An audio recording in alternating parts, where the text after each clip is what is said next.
Estamos preparados para este mundo de cambios, siempre avanzando y anticipando lo que viene. Con una innovadora oferta educativa que te prepara para enfrentar a los nuevos retos que surgen día a día. Y dar soluciones que trascienden y cambian el panorama. Que te da herramientas tecnológicas para empoderar a los más vulnerables. Con profesores que llevarán su experiencia dentro y fuera del salón de clases. Todo para que juntos dejemos un lugar mejor. Mientras unos esperan una nueva realidad, nosotros ya la estamos construyendo. ¿Te unes?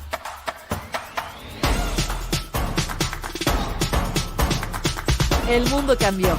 Nosotros también.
Muy buenas tardes, bienvenidas, bienvenidos a la segunda masterclass de este tercer ciclo de seminarios, discusiones, reflexiones en el marco del programa de género de la Escuela de Gobierno y Transformación Pública. Mi nombre es Josefina Cortés, tengo en esta tarde el placer de acompañarlos y realmente es una tarde importante para nosotros en el programa de género de la Escuela de Gobierno y Transformación Pública. Desde luego por la fecha tan significativa, 8 de marzo, Día Internacional de la Mujer, fecha a la que desde luego no podíamos sino acompañar con expertas en la materia. Y el día de hoy es para nosotros verdaderamente un honor recibir en este ciclo de masterclasses a la embajadora Carmen Moreno Toscano, subsecretaria de Relaciones Exteriores y titular del Instituto Matías Romero, a la doctora Leticia Bonifaz, experta independiente en el Comité para la Eliminación de la Discriminación contra la Mujer, y el día de hoy también como moderador relevante para esta mesa, Saúl Juárez, diplomático y enlace de género del Instituto Matías Romero. Antes de darle la palabra a nuestros invitados, recordarles que para el programa de género, las distintas áreas de trabajo suman en definitiva una perspectiva integral en materia de género. Por la vía de la difusión, por la vía de la capacitación, de la investigación, de la revisión incluso de nuestros procesos y protocolos institucionales, consideramos que estamos justamente aportando en la formación de generaciones presentes y futuras, y en ese sentido no me queda sino agradecer ampliamente al Instituto Matías Romero su colaboración en este programa, el entusiasmo para recibir nuestras iniciativas, y sin más preámbulos, cedo la palabra a Saúl Juárez. Bienvenido, Saúl, y muchas gracias por acompañarnos en esta tarde, en esta función de moderador. Bienvenidos a todos. Muchas gracias, doctora. Muchas gracias, evidentemente, al Tecnológico de Monterrey a través de la Escuela de Gobierno y Transformación Pública. Es un honor, no solo para mí, sino creo que también para el instituto, tener el placer de estar hoy en esta masterclass, que evidentemente va a ser una masterclass porque tenemos a dos ponentes de lujo que me dedicaré a presentar, no sin antes poner un poco en el marco de referencia que estaremos utilizando para esta discusión. Antes que nada, buenas tardes a todos y a todas. Como comentaba la doctora Josefina, estamos muy entusiasmados, muy entusiasmadas de tener ambas ponentes hoy y además tener el apoyo de la Escuela de Gobierno y Transformación Pública. El día de hoy, el tema que vamos a tratar es un tema de suma relevancia para la política exterior de México, de suma relevancia para conmemorar el día de hoy, que es un día especial. Como ustedes lo saben, en 2015, ya hace 6 años ya, la Asamblea General de las Naciones Unidas adoptó la Agenda 2030 para el Desarrollo Sostenible. Este es un plan de acción global a favor de las personas, del planeta y de la prosperidad. Se busca, las Naciones Unidas buscamos como México, fortalecer el acceso a la justicia y la paz universal. Como probablemente sepan también, esta agenda plantea 17 Objetivos de Desarrollo Sostenible, ODS, muy conocidos ya en el ámbito de la política pública hoy en día, esperamos, y se encuentra dentro de estos 17 objetivos el ODS 5, el Objetivo de Desarrollo Sostenible 5, que es específicamente el que busca lograr la igualdad entre los géneros.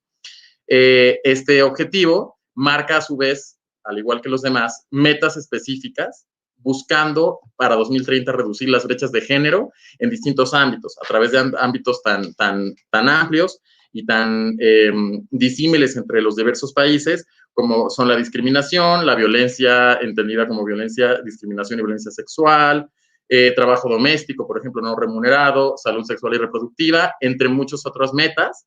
Y lo que buscamos hoy es, a través de lo que nos comentarán nuestras panelistas, es tratar de tener una visión de cómo vamos, cómo va el mundo, cómo va México en la instrumentación de estos objetivos, pero particularmente del 5, y qué retos principalmente tendremos que enfrentar como país y en general todos los países para lograr llegar en 9 años al cumplimiento de este objetivo.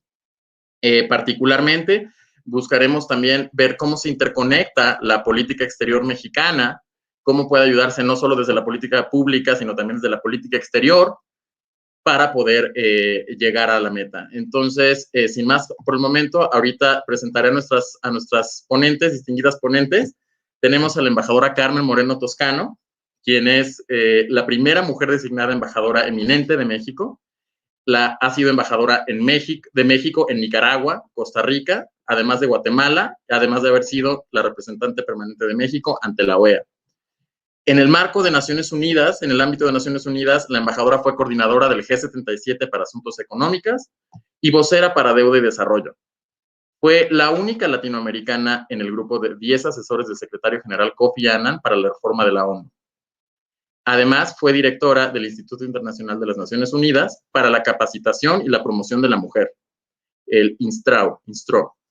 Ha sido consejera ciudadana para migración y miembro del Consejo Consultivo de la CNDH. En la OEA, además, fue secretaria ejecutiva de la Comisión Interamericana de Mujeres de 2009 a 2019, cargo que, por supuesto, fue internacionalmente reconocido.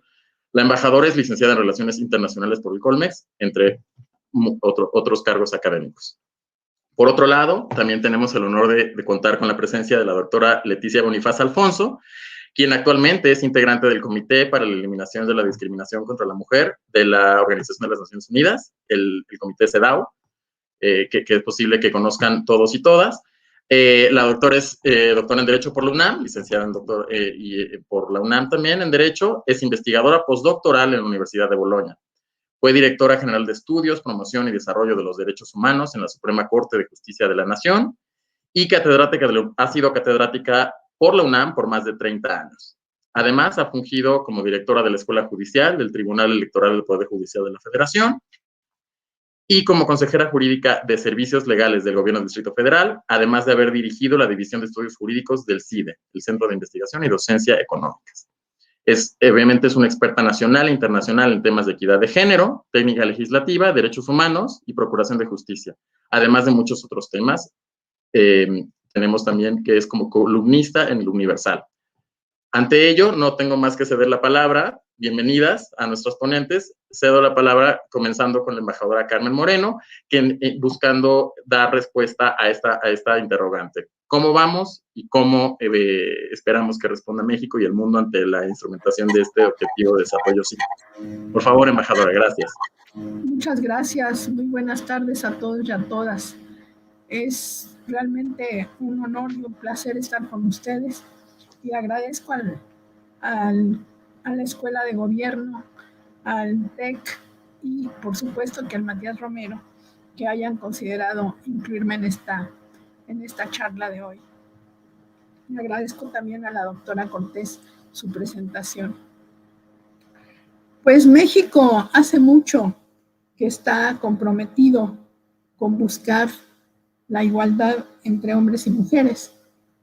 Poco a poco se fue comprometiendo cada vez más hasta que llegamos a aceptar el famoso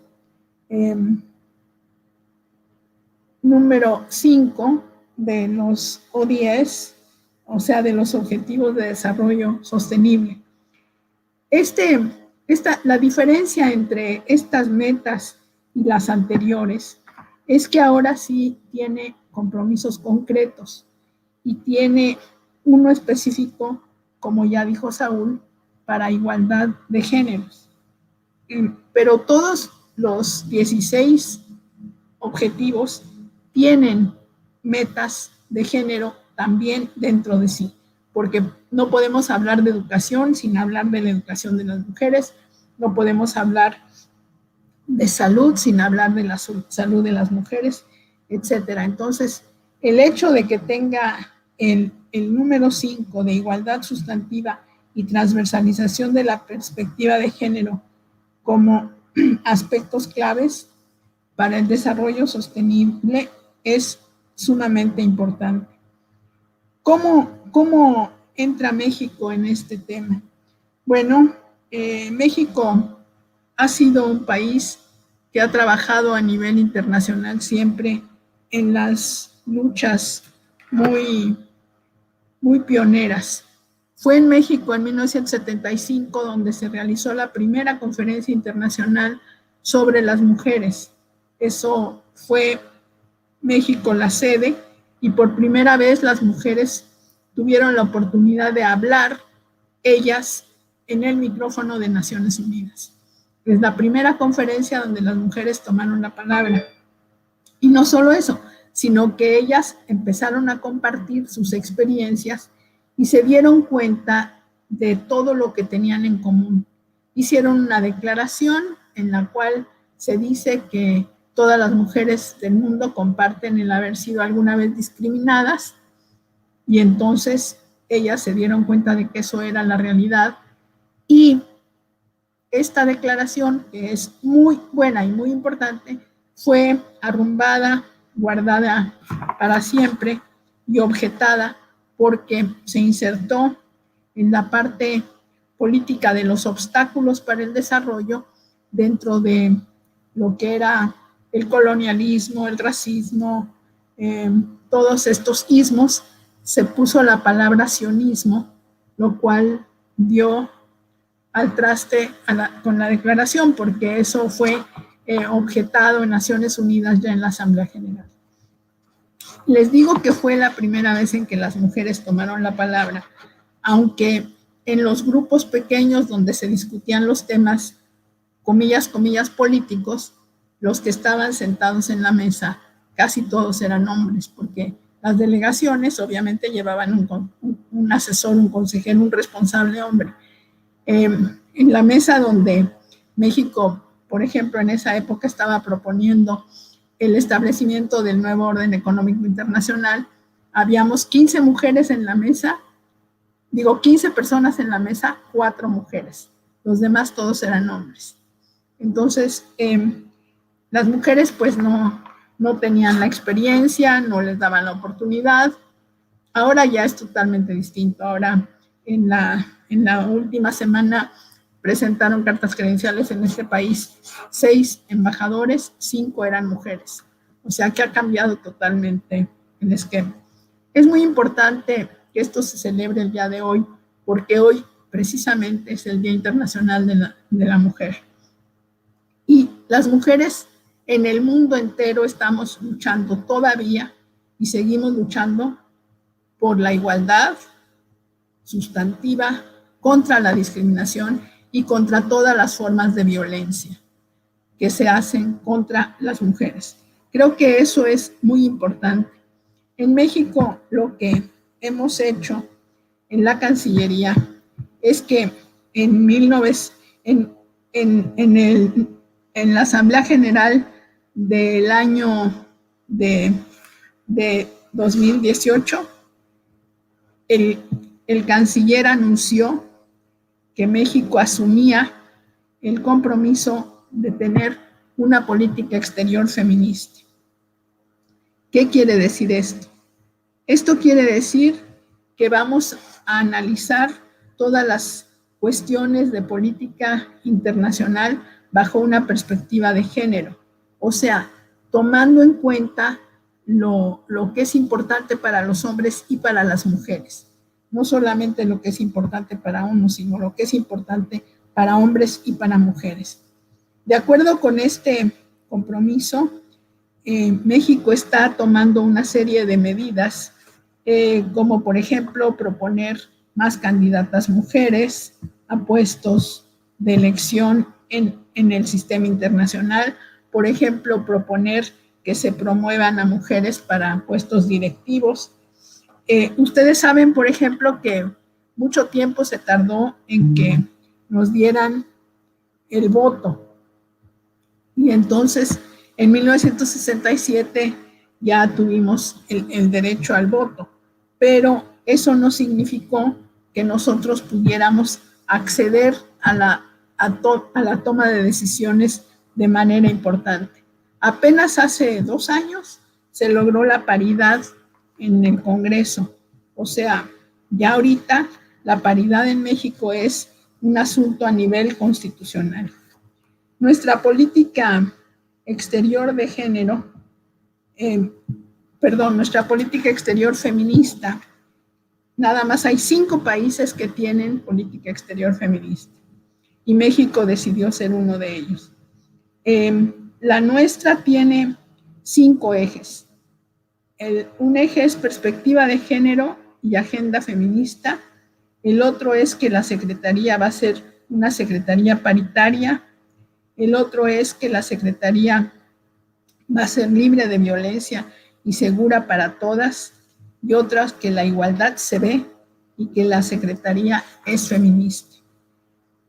Aterrizar los principios de la política exterior feminista en acciones concretas, además de candidaturas, significa una serie de cambios en estructuras. Por ejemplo, que todos los documentos básicos de las organizaciones tengan perspectiva de género, que estén equilibrados, etc.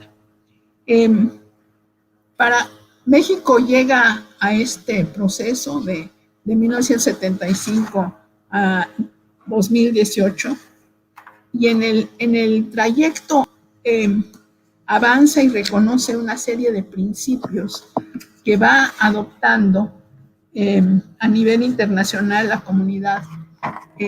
Y entonces los vamos asimilando y los vamos incluyendo en nuestra dinámica interna, porque ustedes saben muy bien, como estudiosos de lo internacional, que lo internacional también impacta a lo nacional muchas veces.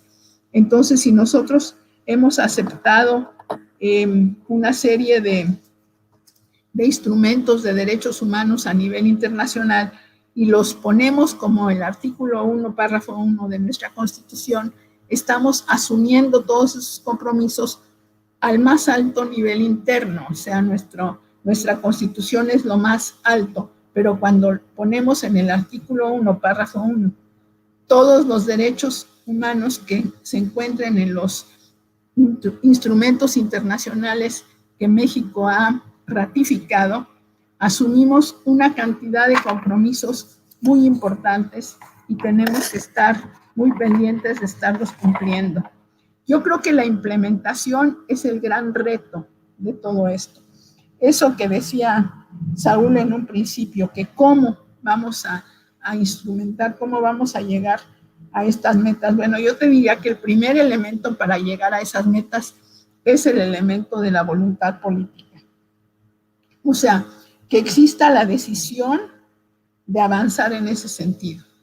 El segundo es cambiar lo que se tiene que cambiar. Ustedes, por ejemplo, en la escuela de gobierno tienen este eslogan que acabamos de escuchar todos, de que el mundo se transformó y nosotros también. Pues la política exterior también se transformó y nosotros estamos transformándonos. Y todas las relaciones internacionales entre países se están transformando.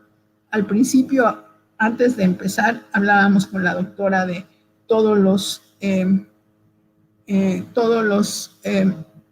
retos que existen en este momento en el mundo y cómo esos están constantemente cambiando y constantemente exigiéndonos adaptarnos y acomodarnos y tener lo que ustedes están buscando ahí en la escuela, que es las herramientas para poder abordar el análisis de las circunstancias que están cambiando permanentemente. Porque en 6 meses cambia el mundo, en una noche cambia el mundo, en un día. Todo es como muy incierto. Yo diría que no solamente por la pandemia, sino por las circunstancias internacionales, nuestra palabra más común es la incertidumbre. Todo es incierto. No tenemos absolutamente ninguna regla. No estamos improvisando, tenemos que estar previendo, pero previendo para muchos escenarios. Así como ustedes hacen juegos de escenarios y vamos a ver qué sucede si pasa esto y esto, y si muevo esta variable para acá o para allá. Así es, pero esa es la realidad, eso está pasando todos los días. Entonces, creo que nosotros tenemos que tener esa estrategia de flexibilidad, de utilizar todo lo que se ha avanzado, porque no vamos a tirar por la borda todo lo que ya hicimos. Por ejemplo, yo les decía que cuando hablas de salud no puedes dejar de hablar de la mujer. ¿Por qué? Porque uno de los retos que está todavía pendiente son los derechos sexuales y reproductivos de las mujeres. Mientras eso no se resuelva, no solo a nivel interno, sino a nivel internacional, no se habrá resuelto el problema de la desigualdad entre hombres y mujeres. ¿Por qué? Porque no puedes tú tener a las mujeres sujetas a las decisiones de otros personajes que en general son todos hombres y que no saben cuáles son los problemas que tienen las mujeres cuando quedan violadas, embarazadas y las obligan a tener hijos, ¿no? Eso es muy grave y entonces ahí por eso hay todos estos movimientos, sobre todo de las jóvenes argentinas del pañuelo verde, que lograron ya que el derecho a interrumpir legalmente el embarazo sea legal, pero no han logrado que la sociedad se acomode a eso y tienen todos los días problemas para que eso se cumpla. Nosotros en México, pues ustedes saben muy bien cuál es la situación. La Ciudad de México tiene una ley muy abierta, pero tenemos estados donde las mujeres son encarceladas por abortos naturales, o sea, por simplemente que tuvieron de pronto un aborto espontáneo y entonces van a la cárcel.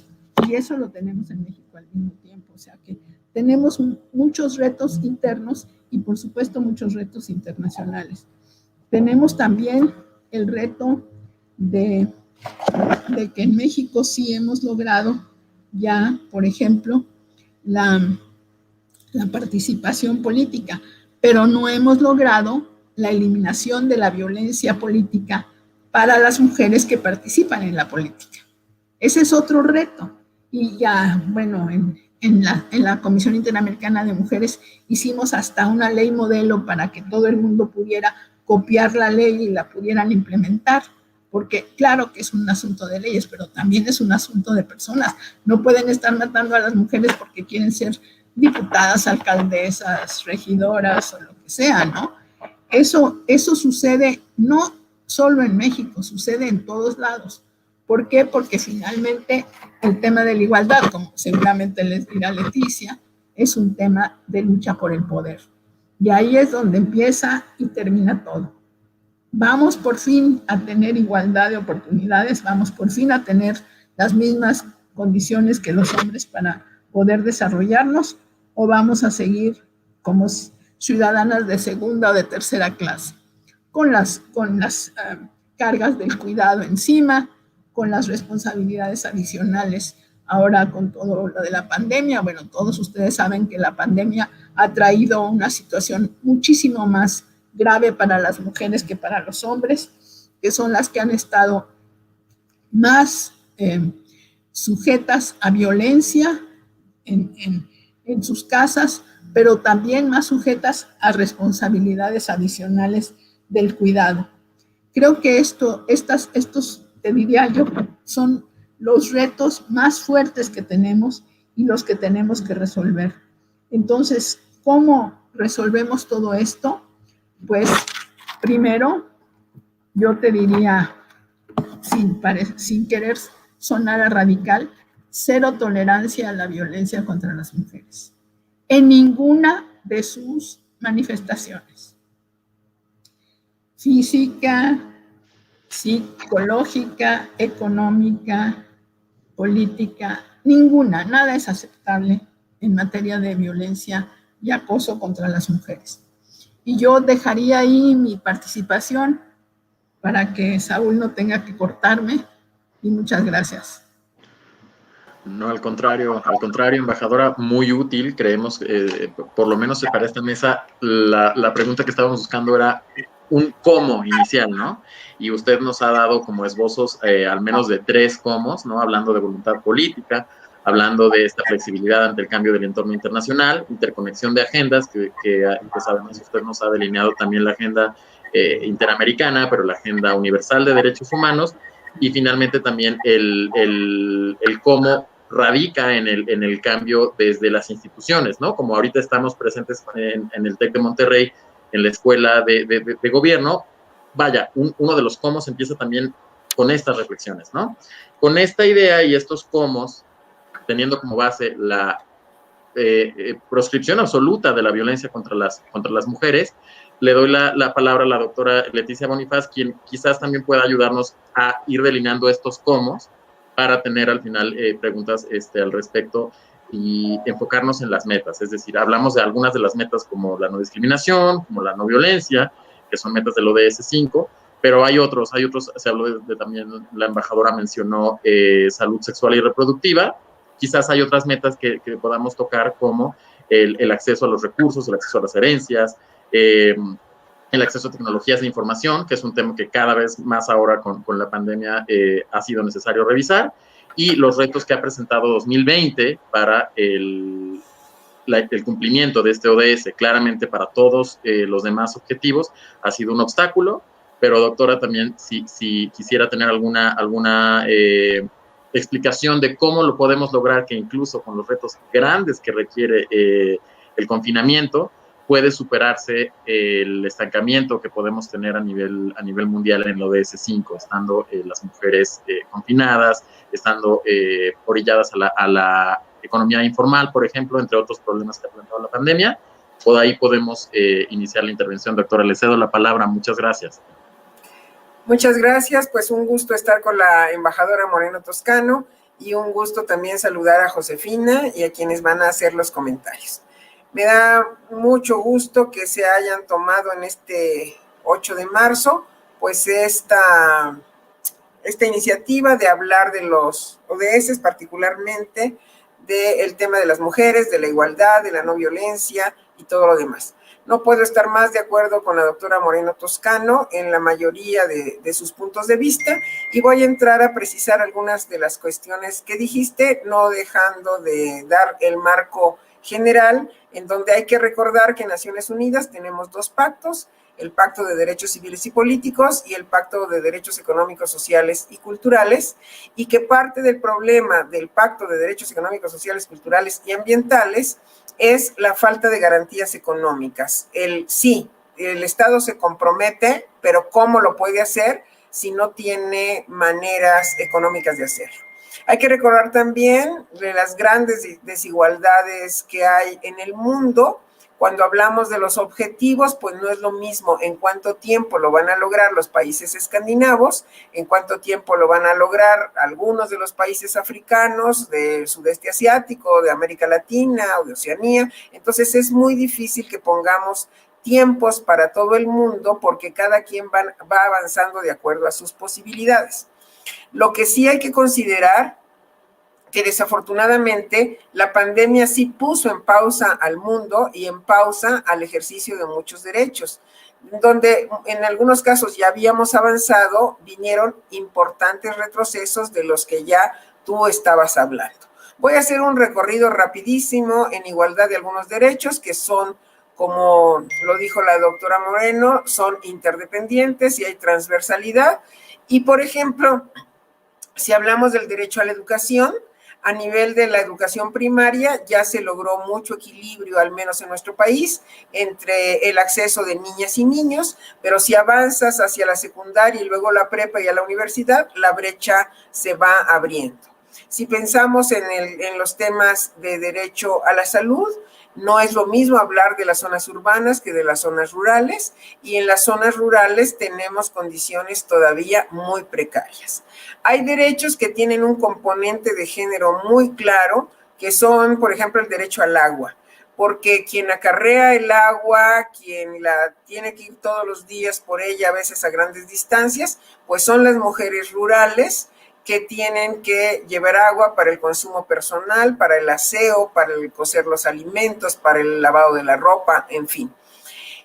Además, hay que considerar todas las variables que trae el tema del cambio climático, porque en algunos casos genera migración, obligando a las mujeres a tener roles distintos en ausencia de hombres cuando cambian los procesos de cultivo, cuando viene la desertificación o el exceso de lluvias o todo lo que ya sabemos derivado del cambio climático. En relación a la voluntad política, por supuesto que es indispensable en el ámbito del Ejecutivo, pero yo sí quiero diferenciar que al menos en los informes que se rinden ante CEDAW, la mayoría de los países comentan muchas veces para que se les dé como cumplido algo que ya se legisló sobre cierta materia.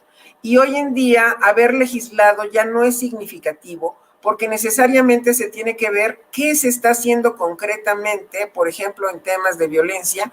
No basta con decir, es que ya se expidió una ley para erradicar la violencia en general y otra para erradicar la violencia política y otra para erradicar la violencia, la ciberviolencia y el acoso, sino que te tiene que decir, a ver, ¿cuáles son las políticas públicas instrumentadas? ¿Cómo se hace la medición de esas políticas públicas?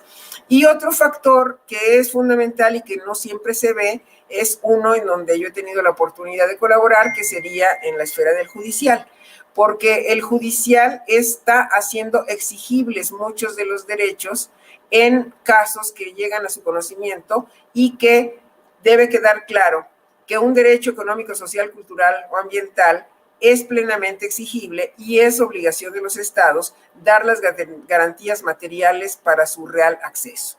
Pero cuando hablamos de derecho a la justicia, no es lo mismo hablar de un acceso a la justicia para hombres y mujeres, porque como ustedes saben, también ahí hay desigualdad. Primero, porque a veces se requiere de recursos económicos donde la diferencia entre hombres y mujeres es muy grande, pero también en esta diferencia de acceso a la justicia es común, y lo saben perfectamente ustedes, que por ejemplo en un proceso penal donde la mujer es víctima, a la mujer no se le cree, a la mujer se la coloca en una posición en donde tiene que estar ella demostrando constantemente como si en lugar de ser víctima la están revictimizando constantemente, y en consecuencia no hay condiciones de igualdad.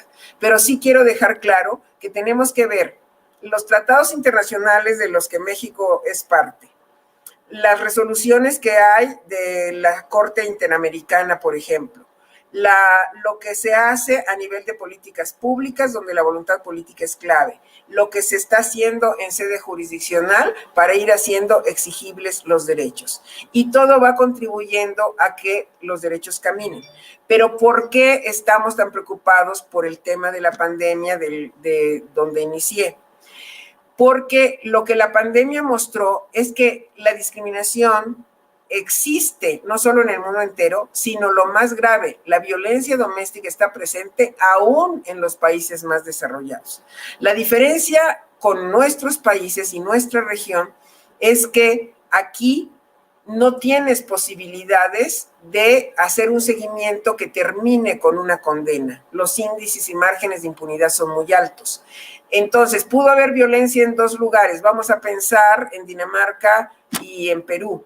La probabilidad de que se sancione a alguien en Dinamarca, pues es mucho mayor de que se sancione a alguien en Perú por los márgenes de impunidad que tenemos en América Latina y en África fundamentalmente.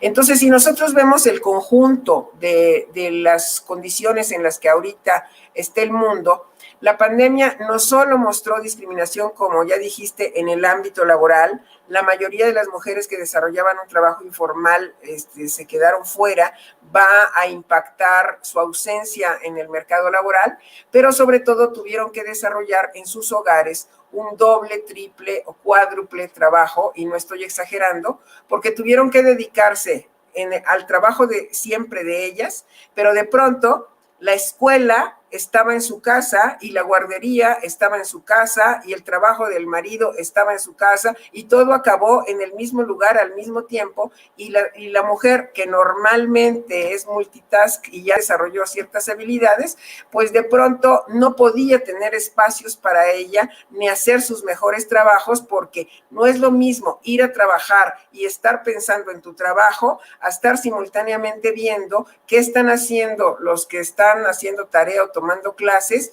y simultáneamente pensando en la comida y en la ropa y en esto, porque lo que se vio y es clave en los objetivos de desarrollo sustentable, la equidad y la igualdad en el ámbito doméstico también. Hemos volteado los ojos con demasiada frecuencia hacia los espacios públicos y hemos visto poco el ámbito privado. Y para mí debe haber una igualdad en ambos espacios. Si no hay igualdad en el espacio privado de responsabilidades, la mujer va a seguir en desventaja cuando se desarrolla en el ámbito público. Y todas estas consideraciones hay que tomarlas en cuenta, porque la pandemia mostró que es idéntico en el mundo entero. No es posible hacer diferencias claras de cierta región del mundo, porque las mujeres, a partir de que salieron a trabajar y son parte de la fuerza laboral, tienen que desempeñar esta doble jornada. Ya para terminar te diría, ¿hay optimismo? Pues en los tiempos yo creo que no. No vamos a alcanzar los objetivos a tiempo, sí vamos a avanzar y qué bueno que se fijen, pero yo creo que la pandemia va a implicar un retroceso y lo que vamos a hacer desde CEDAW, ya está avisado, pues es un análisis muy profundo de a dónde nos deja la pandemia, en qué posición quedamos después de todo este proceso tan delicado que estamos viviendo, y sobre todo empezar a ver también las cuestiones interseccionales diferenciadas. No solo hablar de las mujeres, sino de las mujeres migrantes, de las mujeres en el mundo rural, de las mujeres indígenas, de las mujeres con discapacidad, de las mujeres trans, y algo que no he dicho, pero es muy importante también ver, el tema de las niñas. Porque en el derecho a la educación de las niñas, en la alimentación de las niñas, en la integridad física de las niñas, en el evitar abusos, en que no sean objeto de trata de personas y todo, estamos contribuyendo en mucho a alcanzar estos logros que, desde mi punto de vista, sí se van a tener que posponer. Hasta aquí le dejaría. Doctora, pues muchas gracias. Evidentemente, muy útil estar redondeando este análisis de cómo, en efecto, cómo vamos. A manera de diagnóstico, ahorita platicado, creo que ha sido bastante útil. En realidad, lo que tenemos como en este punto de la masterclass muy claro es que las metas que componen este ODS 5, que como ya las delimitamos todas, estas metas en efecto necesitan precondiciones que con la pandemia se vieron amenazadas. Entonces, sí es un hecho, es muy valioso que nos comente cómo este optimismo, quizás a estas alturas de la instrumentación de la agenda, ya podemos estar hablando de que pueden no cumplirse, y por supuesto que tenemos como precondición y requisito lo que rescato, lo que comentó la embajadora Moreno sobre la eliminación de la violencia en todos sus aspectos, incluyendo el político, puesto que si seguimos ante un contexto de violencia, pues será más difícil todavía lograrlo, ¿no? Ante esto, para poder pasar a las preguntas, en esta misma conexión, quisiéramos ahondar. Lalo Anaya está preguntando sobre la violencia política, es decir, qué mecanismos en concreto necesitamos para llevar a cabo desde el ámbito político, lo que mencionó al último el embajador y también la doctora, los mecanismos que se llevan a cabo desde el ámbito político para lograr que se cumpla este ODS 5. Si gusta contestarlo, un breve elemento por parte de la doctora o de la embajadora, por favor. Sí, con mucho gusto. Yo creo que México logró en ambas cámaras la participación política igualitaria, y estamos tanto en el Senado como en Cámara de Diputados en situación de igualdad, porque tuvimos que poner en un primer momento cuotas y después de plano irnos a una regla de paridad, porque lo que se vio es que cuando ya tenían las mujeres desde 1953, 1955, la primera vez que votaron y pudieron ser votadas, era un cuentagotas la participación de las mujeres y no pasaban lo que llamamos un techo de cristal. ¿Cómo se logró romper en materia de participación política? Repito, primero poniendo cuotas. Cuando se puso cuotas, la mayoría de los partidos colocaban a las mujeres como suplentes. Cuando se aumentó el número de la cuota, entonces las ponían en distritos perdedores, o luego no les daban dinero para participar, o luego, ya que llegaban, les hacían renunciar, como en el caso de las Juanitas. Entonces, 1000 elementos con los que tienes que estar luchando hasta que se logró la paridad en todo, junto con una ley, un conjunto de reformas a leyes que te tipifican la violencia política, porque después ganaba la mujer, y al menos en mi estado, en Chiapas, entonces no la dejaban tomar posesión o no la dejaban gobernar. Entonces se tienen que cuidar todos los tramitos de esta responsabilidad que tiene el Estado para garantizar la presencia de mujeres en lo público, y para que de ese modo no haya salida. Yo espero que en las condiciones actuales ya no haya una manera de darle vuelta a la ley, pero ha sido lo que sistemáticamente hemos visto, y yo entiendo que una vez que logramos la paridad en ambas cámaras, ya se vio cómo las mujeres legislan con perspectiva de género, pues a favor de políticas públicas que beneficien a las mujeres. Definitivamente. Muchas gracias, embajadora. ¿Agregaría algo respecto a este ámbito político? No, yo creo que ya tengo micrófono. Yo creo que lo que dijo Leti es perfecto, pero además lo que necesitamos es ver que en América Latina solamente Bolivia tiene una ley integral contra la violencia política hacia las mujeres, que los demás tienen pedacitos en sus leyes, pero no hay una ley integral como la boliviana. Hay esfuerzos para que se haga en Perú, aquí han estado haciendo esfuerzos para hacerlo, pero todavía no tienen una sola ley, tienen modificaciones a 5 o 6 leyes, que es lo que hicieron la vez pasada, pero no tienen todavía una sola ley. O sea que sí nos falta desde el punto de vista legislativo, pero más nos falta, a mi manera de ver, desde el punto de vista de la implementación. Porque como decía Yepi, en cada tramito tienes que tener una persona ahí lista para entrar, para avanzar, para contrarrestar el problema, porque todo eso que ella mencionó ha sucedido. Cuando ganaron, nosotros, cuando yo estaba en la Comisión Interamericana de Mujeres, fuimos a dar un taller a Chiapas, con las mujeres que iban a ser candidatas. Y entonces, bueno, enseñarles y que no se dejen y todo eso. Y de pronto, cuando salen electas, no las dejan, quieren que renuncien, a todas las empezaron a perseguir para que renunciaran. Entonces, movilizamos a todo el mundo, al INE, a todos, al tribunal, a todos, y finalmente se logró detener esa presión, que era una presión política solamente, para que ellas renunciaran. Y entonces pudieron tomar posesión. Algunas, en algunos de los pueblos que Leti conoce muy bien, porque es de allá, no las dejaron tomar posesión de los cargos que habían ganado. Ellas habían ganado el cargo de ser presidenta municipal o regidora o lo que tú quieras, y no las dejaron entrar a sus comunidades. O sea que también ahí tienes un problema de educación muy fuerte y de cambio de mentalidades, que es, yo creo que lo más difícil que tenemos enfrente. O sea, yo creo que, como dijo Leti, no vamos a avanzar tan rápido como deberíamos, pero también tenemos que ir avanzando en cambiar la mentalidad de la gente. Claro, definitivamente, embajadora. Dado que estamos ahorita haciendo un análisis de un poco dentro del ámbito interamericano, quisiera transmitirle la pregunta de, por ejemplo, Edgar Aguilar, de Edgar Aguilar, quien nos pregunta que básicamente qué posición, desde su perspectiva, ocupamos respecto a los países latinoamericanos, ya que estaba usted comentando esto. Embajadora, más bien ahí lo que podemos hacer es qué avances con respecto a otros países, nos mencionó Perú y Bolivia, con respecto a qué otros países nos encontramos como país dentro del ámbito interamericano.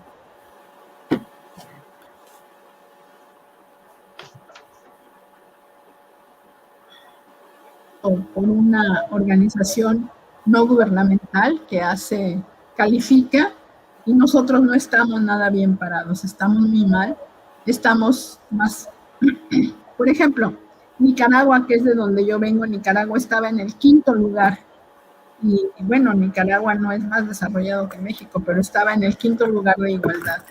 Está Costa Rica, mucho mejor posicionado que nosotros, está Argentina, o sea, no estamos muy bien en problema de igualdad. Hay un índice internacional que yo creo que lo puedes localizar fácilmente para que sepas cómo estamos, pero estábamos en muy mal lugar. Hemos avanzado, pero estamos muy mal. De acuerdo, embajadora. También nuestra siguiente pregunta es de Manuel Eslava y creo que va en este mismo contexto. De nuevo, esta comparación de América Latina. Es en comparación, en primera instancia, si desde su perspectiva se encuentra la igualdad de género dentro de la agenda federal, y si es así, ¿hacia dónde se dirige? Si le parece, doctora, podemos contestar esta y después volvemos a la comparación entre países de América Latina. Doctora, desde su perspectiva, ¿a dónde cree que se dirige la agenda federal al respecto? Yo creo que llevamos ya muchos años con una agenda de búsqueda de igualdad. No, yo creo que fácil son 15 años en donde hemos estado avanzando. Por supuesto que existe la agenda. Hoy el Instituto Nacional de las Mujeres tiene una agenda muy específica para esto.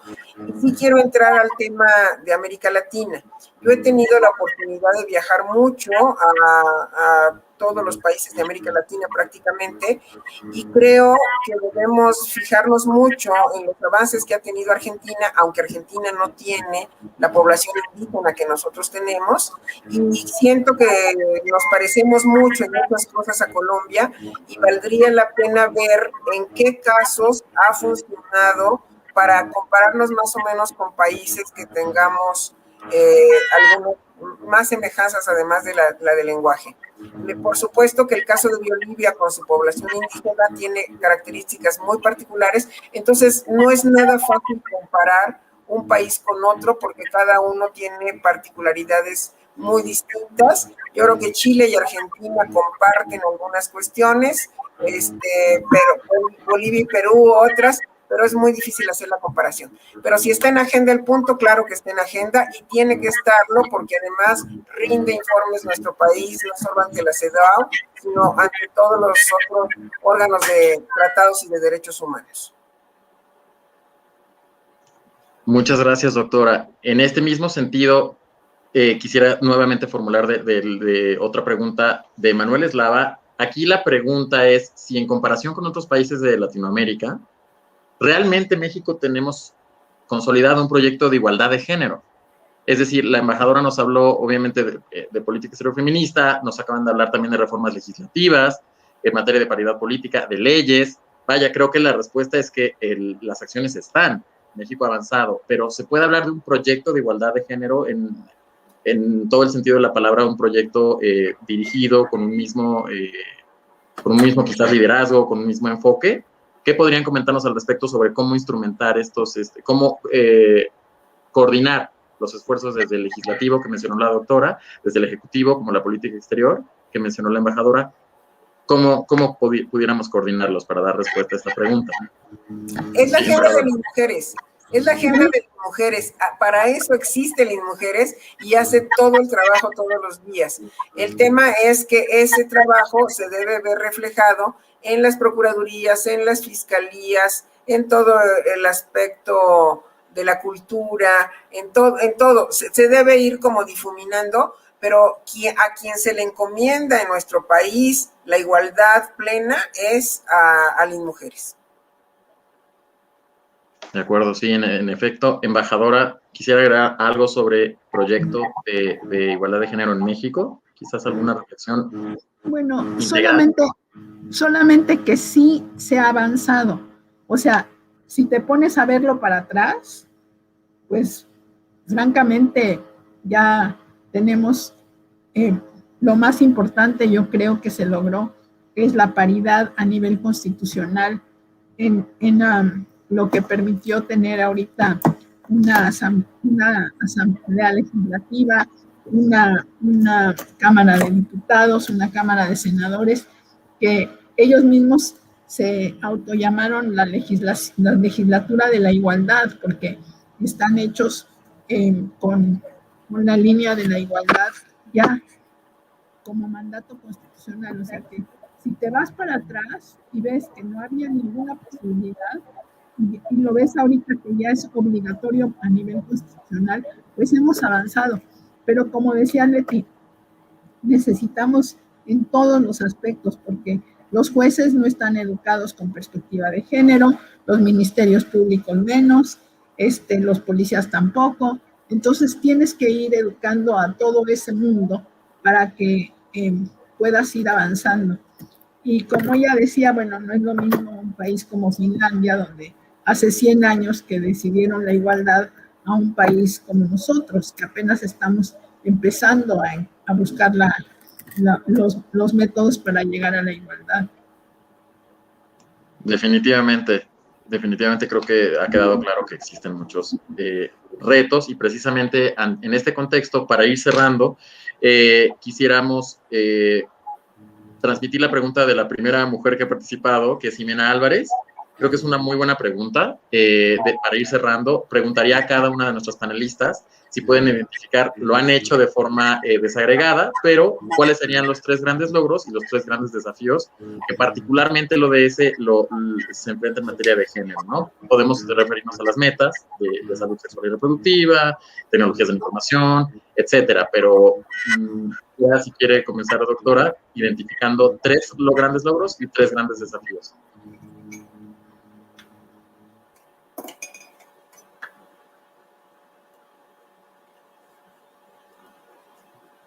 En este caso, nos han mencionado ya algunos.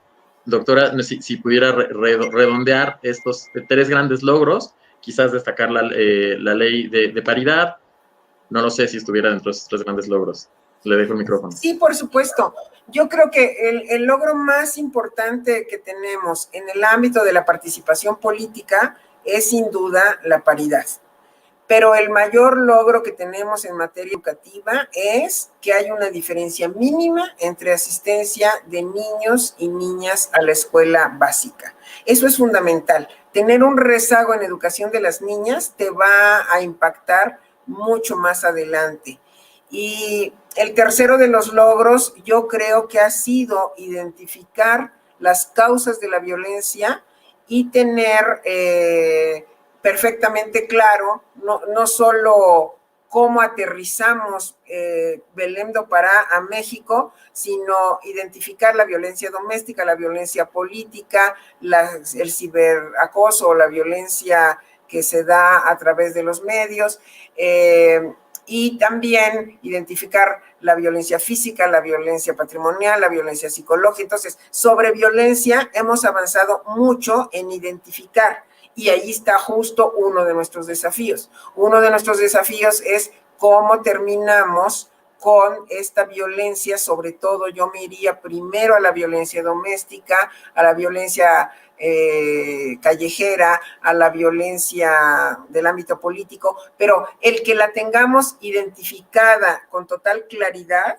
ya es un paso muy importante para su combate. Y vamos a seguir teniendo como desafío fundamental cerrar la brecha de desigualdad del mundo rural y el mundo urbano y el tema de indígenas.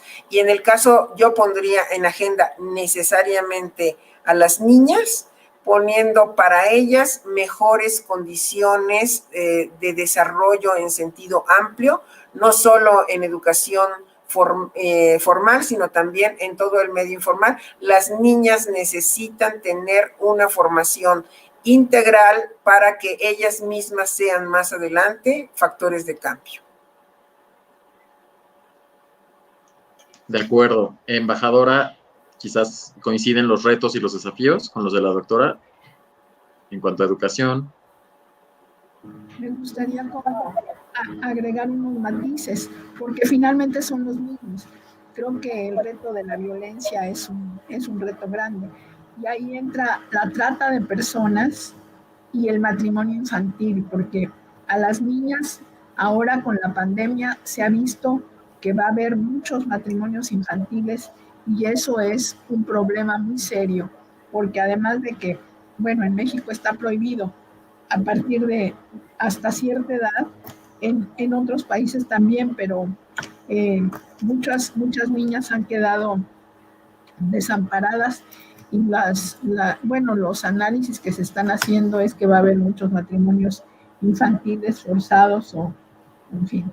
Otro tema que entra también es el tema de liderazgo dentro de las empresas, que yo creo que no hay suficientes mujeres que estén dirigiendo las empresas en México. Y ahí tenemos un gran reto y ese es un reto, digamos, de nivel de participación política de alto nivel. Y el otro tema es todo lo que es algo que el TEC maneja muy bien, que son todas las nuevas tecnologías. O sea, todo el acceso a la tecnología, el hecho de que las niñas y las mujeres no se dediquen tanto a la ciencia, a las matemáticas, que no tengan acceso a todos los medios tecnológicos modernos es muy importante. Y Leti ya mencionó el tema de ciberseguridad.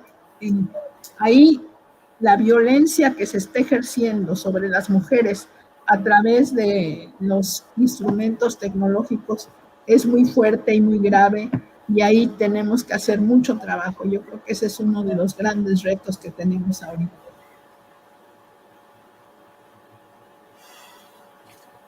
Definitivamente, embajadora, coincidimos entonces en estos tres retos y tres grandes pues logros. Al final comenzamos también hablando de logros, no es una agenda nueva y definitivamente es algo que como usted lo mencionó, hay avances definitivamente. Para cerrar, tenemos todavía una última pregunta, que es también de una mujer, Aide Zamorano, se refiere al sector privado, hablando de Naciones Unidas y dentro del Pacto Mundial, el Global Compact de las Naciones Unidas, ¿cómo puede el sector empresarial apoyar la agenda de género. ¿Son las empresas un referente para la igualdad de género? Es quizás un sector que no habíamos tocado en esta masterclass, entonces cualquier aportación será muy bienvenida. No, puedo empezar y que siga. Sí, claro. Mira, el primer tema es cómo obligas a las empresas a poner mujeres en los consejos directivos. Noruega tuvo que volverlo obligatorio. España lo volvió parte de la ley. O sea, no, las empresas no lo hacían por su propio gusto, sino que tuvo que haber leyes y multas para las empresas para que lo hicieran. Como decía Leti, primero tienes que empezar por la cuota, luego ya vas avanzando y ya llegas un poco a la paridad. Pero yo creo que es importantísimo que las empresas se vean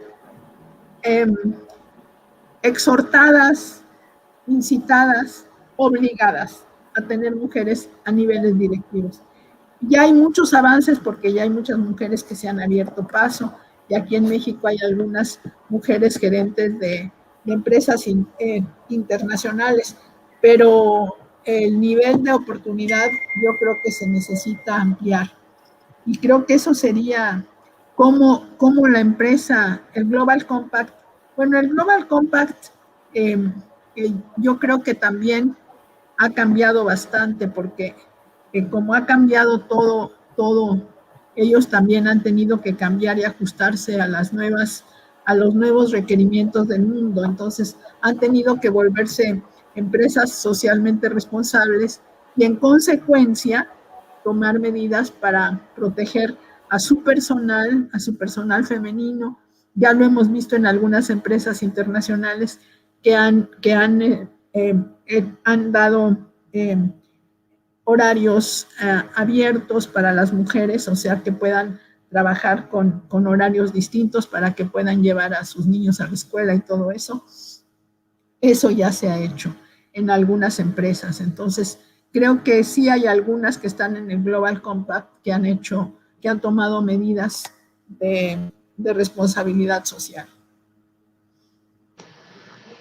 Muchas gracias, embajadora. En efecto, como lo llegaron a mencionar, no hay sector desde el cual no se pueda planear alguna actividad, tener alguna acción importante para apoyar a los logros de estas metas, ¿no? Porque si no se hace también desde el sector empresarial, definitivamente será muy difícil que las mujeres que trabajan y que laboran en estas empresas puedan librarse de una de los problemas que componen las metas del ODS 5. En este sentido, y como ya nos está comiendo un poco el tiempo, antes quisiera, como un comentario final, y si tiene algún comentario adicional, alguna de nuestras dos ponentes, pues mencionarles que en efecto, si nuestra pregunta inicial fue ¿cómo vamos? ¿Cómo va México? ¿Cómo va el mundo? ¿Y cómo se pasa de este activismo de países claramente como México, que han tenido un papel, un rol fundamental para la creación de estas agendas, tanto de la Agenda 2030 como la primera conferencia internacional, vaya, todo el bagaje internacional que hemos tenido? ¿Cómo hacemos? La pregunta fue, ¿cómo hacemos para que se vuelva una realidad en los ámbitos nacionales, ¿no? Y en la realidad de las mujeres? Tenemos ya, creo que logramos esbozar en esta masterclass un poco de los elementos de ese cómo, que tenemos que tiene que existir la voluntad política, tiene que haber una precondición de que no haya violencia desde ninguno de los ámbitos, léase político, sexual, económico.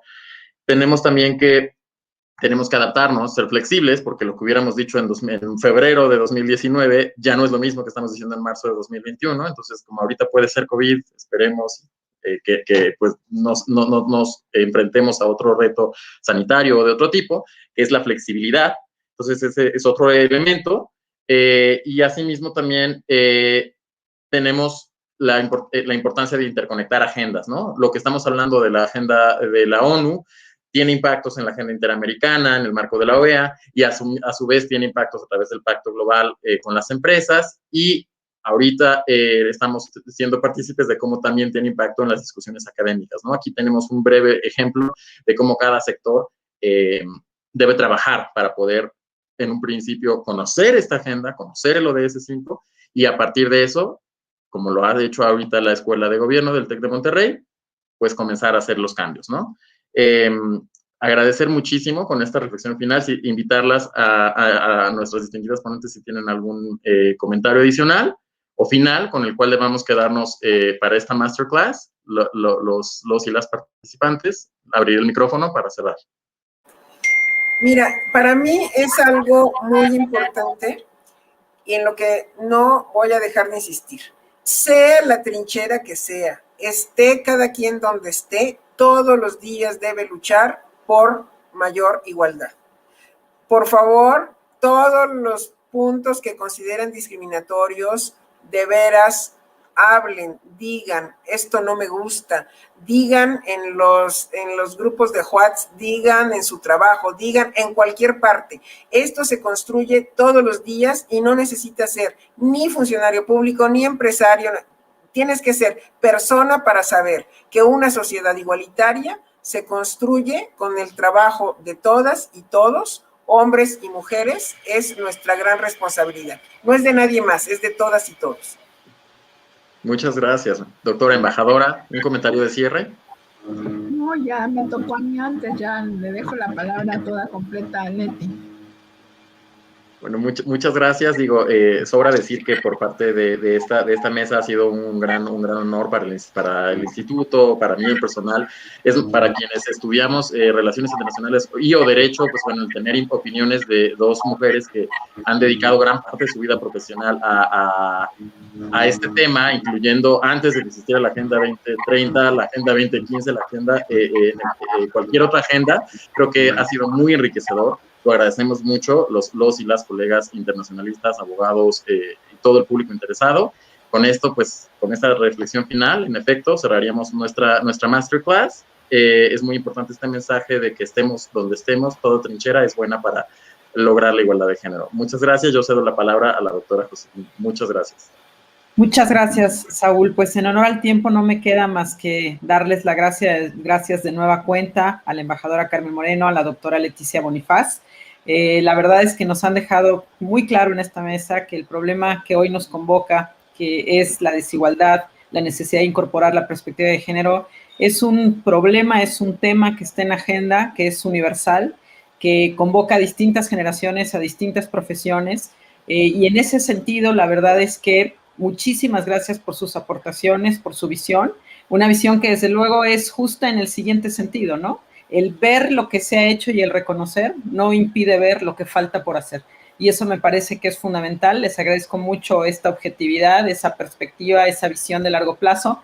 Muchas gracias. A nuestra audiencia, de nueva cuenta, gracias por haber abierto también un espacio en sus agendas. 2 recordatorios muy rápidos. La siguiente masterclass del 17 de marzo a las 6 de la tarde con el título Protestas Feministas y Derechos Humanos en México, con Tania Renaud, directora ejecutiva de Amnistía Internacional México, y también recordarles el programa de educación continua, nuestro diplomado. Van a tener la información también a continuación, que es otro de los grandes retos que hemos decidido tomar, escalar nuestra formación, llevarla más allá de estas sesiones, y los esperamos desde luego en cualquiera de estos dos, y desde luego si las dos iniciativas, mucho mejor.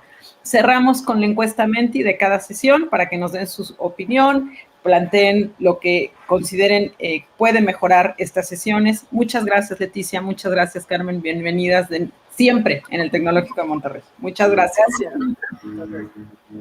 Gracias, Saúl. Muchas gracias, doctora. Gracias al Tecnológico de Monterrey y a nuestros ponentes de parte del instituto. Gracias.